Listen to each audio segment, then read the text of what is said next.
What's going on, guys? We are back here with another product review. So over the last several months I bought several different St. Croix rods. All of them are great, love fishing them all. The problem is I travel a lot and they're all one-piece rods. So I need something that's a little bit more compact. So I figured I will get this little thing here. The 4-piece Triumph Travel Rod from St. Croix. It's one of two different travel rods St. Croix makes for freshwater. You have the 4-piece Triumph, which is their entry-level price point, roughly $100, a little bit more. And then one step up, the only other freshwater travel rod they make is the average Trek, which is about $300 or so. So this is the 4-piece ultralight 5'6" So we are going to unbox this thing, kind of take a look at it, and then we're going to test it out here on the water.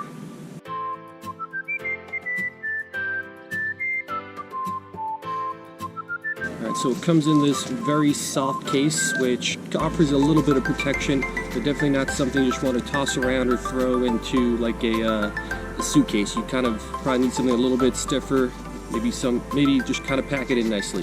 But if we open this up, we have our 4 pieces right there. Each one of them fits in one of these little pockets.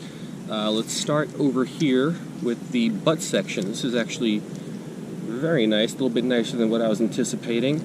I mean, regular cork, I think they called it their special or the premium cork, but it has a good amount of filler in there, nothing really special or premium about it. Fuji reel seat, I believe it's the same reel seat they use on their Mojo Bass or like their other kind of entry-level rods. Very nice black color finish. Like I mentioned, this is the 4-piece 5'6" ultralight rod. It's their SC2 graphite, which is again their entry level. They don't make anything SC1, so it's SC2 and up. And it's rated for between 2 and 6 pounds and between 1/32 and 3/16 ounces. I'm going to fish this with a size 1000 Daiwa Legalis, at least to start out with. 4-pound line on there. And we're going to try to fish some different lure weights that are kind of pretty similar to what this is rated for. I'll probably start out with a 1/64 ounce. And I'll kind of try some other ones within that range. So if we put this thing together here, there is piece number 2. Fits perfectly so far, which is what you would expect. There's piece number 3, and the top piece, which has basically all the guides on it almost. There is piece number 4. So what do you got? 1, 2, 3, 4, 5, 6, 7 guides on a 5'6" rod, which is pretty good. And just kind of having it in my hand, it is very, I don't want to say wimpy, but it's a little bit more noodle-like than a lot of the St. Croix rods that I've fished in the past.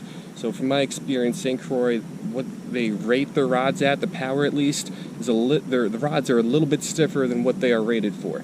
So like the ultralight Legend Elite panfish that I have, I believe that is more like a light.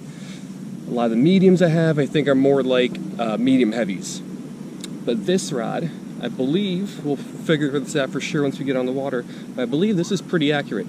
This, I believe, is going to be the true ultralight rod. And if we just kind of bend the tip here, definitely fast action, top 4th of the blank. Really right now, it's only the top section here that is bending. No bend down through here, but I'm sure if I hook into a bigger fish, it'll bend a little bit. But it seems like a very light rod. I believe it is only 2.7 ounces, which is very nice. Comfortable to hold right now. Let's tie on the reel. Let's get out here on the water and let's put this thing to use.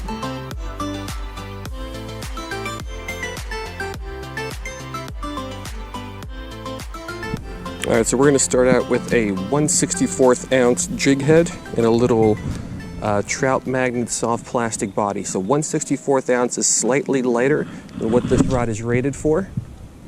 So I wasn't expecting a great cast, but that was okay. I've had better casts, but that wasn't too bad. So let's work this thing back on in here. The tip is very soft, very noodly. Right off the bat, I don't think this is a great jigging rod, because it takes a long time for the blank to recover to its kind of stable position. So let's fish this thing a little more. There's a second cast. Yeah, it cast okay. Not too bad. Now let's get a fish and see what this rod does with some stress on it. Alright, so no fish here, but a couple minutes in. First problem is this handle here is extremely short. So really not too comfortable to grab onto when you're casting because you can't really hold anything. You're only getting like half of the butt section here. If the handle was a little bit longer, I think that would help a little bit, at least comfort-wise. Don't think it really matters for performance. Just slightly uncomfortable when you're casting.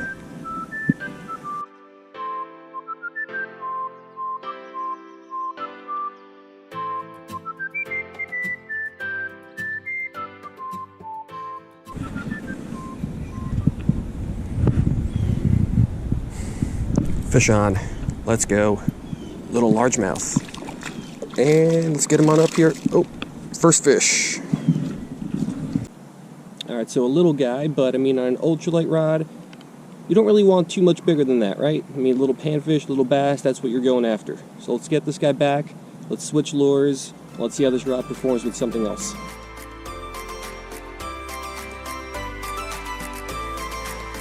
Alright, so one fish down on the Triumph Travel Rod. The little Trout Magnum jig head, 1/64 ounce.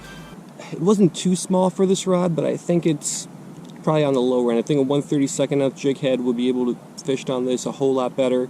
And the tip, I think, is a little bit too soft and too noodly to be able to jig well. With a small jig head like this, doesn't make too much of a difference, but it takes a very long time for the tip to go from being all wavy to a steady position. So when you're jigging, you want that rod to be nice and not stiff, but a little bit stiffer so it recovers fast. This one's a little noodly, so when you're jigging your lure back in, it takes a little bit long for that rod to recover, which gives you a little bit less control over the jig here. But let's switch up, let's tie something else on, and let's get back to fishing.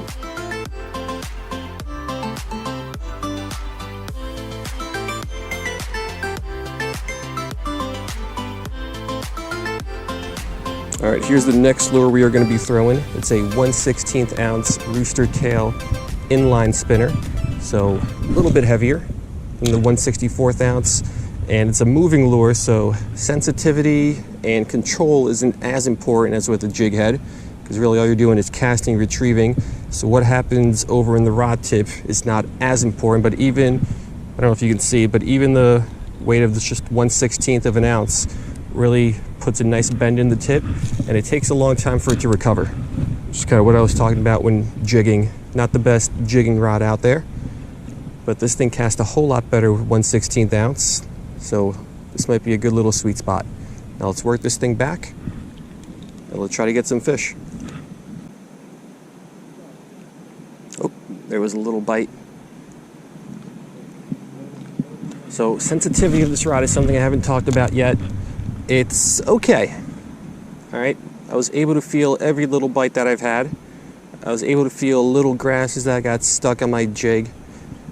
I'm able to feel the vibrations of this thing coming in through the water, but it's not the most sensitive rod that I own, which makes sense. This is their SC2 graphite, which is on the lower end of what St. Croix makes, but I mean, it's sensitive enough where you're able to fish it effectively.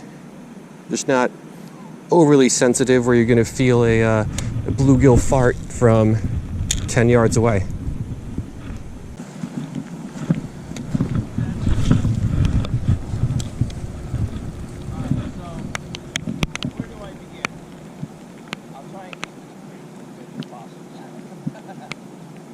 Oh, fish on. Little bass again. Pull this guy on up here. Fish 2. Alright, fish number 2, another little largemouth right on this little inline spinner. So let's get this fish back. Let's try out one more lure, and hopefully we can get one more fish.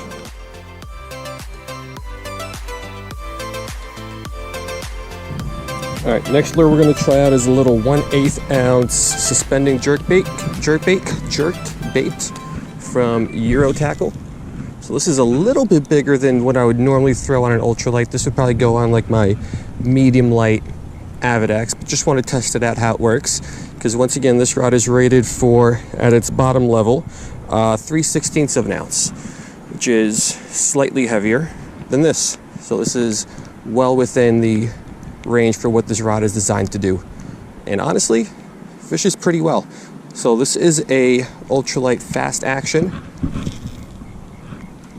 Anytime you've got a fast action rod, it should work really well for jerk baits, because as soon as you bend that tip a little bit, you should give it a nice little action, and this rod does just that.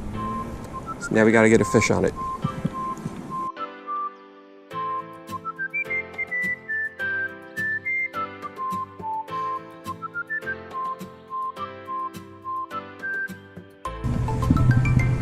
Alright, so this rod with this 1/8 ounce jerk bait, it casts this thing a mile, performs really well, gives it every little twitch that you want.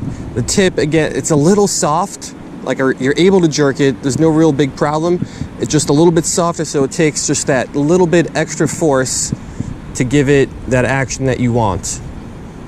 But no real complaints. Don't think I'm gonna get a fish on this because the sun is gonna set here any second now.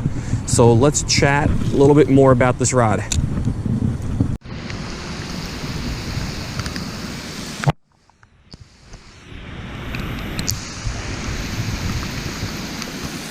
Oh, fish on. Let's go, right in the rain here. Another largemouth, looks like might be the biggest fish of the day. See if we can get this guy up in here. All right. Alrighty, it's pouring. The sun is about to set, but we got a third largemouth, and might be the biggest one, on this little 1/8 ounce jerk bait on the Triumph travel rod. I'll be back with a quick wrap up.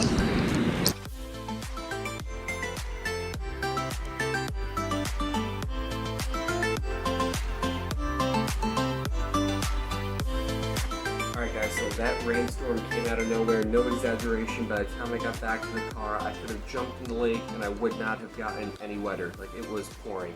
But we got that third fish in the rain. I normally like to film my outros out in the field, but we kind of got to do it here today.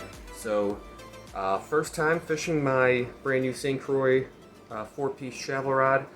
Ultralight 5'6" inch, I've got to say, it's a good rod. I have no real complaints about it. If you're looking just for a very generic, multi-purpose, can-do-it-all rod, I think this will get the job done. If you're looking for a rod that's going to be specifically used for jigging, I don't think this is it. Like I mentioned earlier, the tip is just very, very noodly, and I'll show you that better in just 1 second here. But yeah, no real complaints about the rod. For 1/64 ounce, I think it was a little bit too light. Didn't test anything 1/32, but I think that would have been better. Now 1/16, that inline spinner, and then also 1/8, that little jerk bait. I think both of those weights were perfect for this.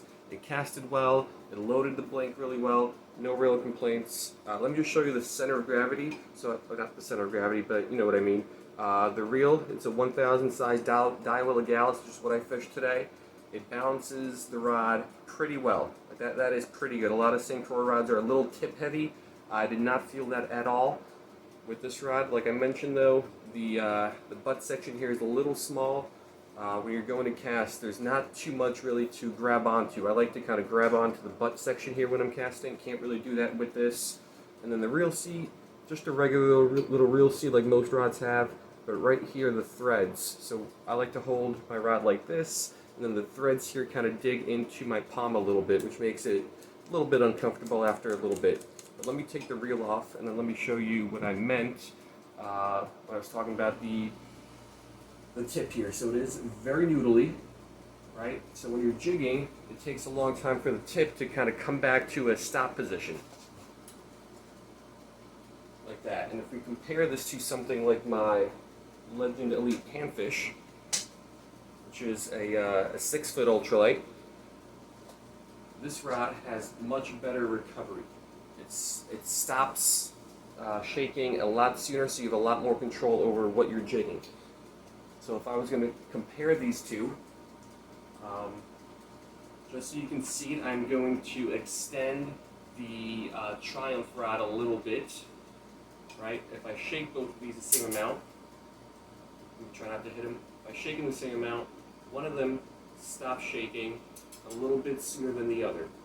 A little tough to tell here, but you are able to see one of them that stops shaking a little bit sooner than the other one. So it comes back to that neutral position a little bit sooner, which gives you a little bit more control over jigs.